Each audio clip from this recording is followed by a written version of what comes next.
for grand reunion by February 2025. Kaya medyo konting attendance ngayon because last night, chinat ko si Manong Nori na parang limited lang yung space natin for the meeting because our school is busy preparing for the application sa BS Criminology. Nag-apply tayo ng BS Criminology course sa CHED. And one of the requirements is yung courtroom. Dito install yung courtroom. And after this, pipicturean yan.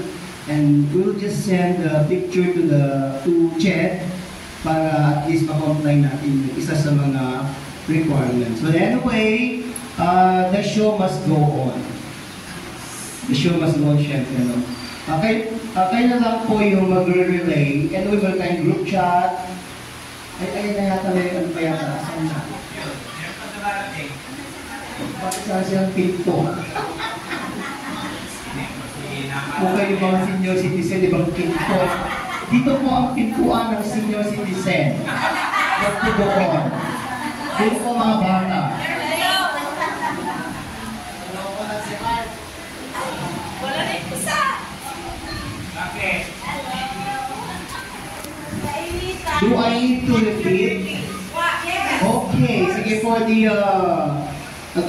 the information of those who came early. This is our second execom in preparation of our grand reunion by February 2025. And then as you can see, medyo konti ang attendance natin just because last night I chatted Manong Nori na medyo limited yung space. You know, because our school is applying for BS Criminology. And one of the requirements na yung courtroom, ayan na yung courtroom. So, yan, pag na-picturean na yan, then pwede nang alisin yan, and we have to submit that to CHED. So anyway, napag-usapan na po namin kanina ni Manong Nori and si Madam Eros na at least meron na tayong regular meeting every month. Para update.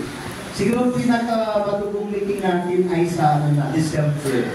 So dapat 2 months before ay at least 90% na okay na yung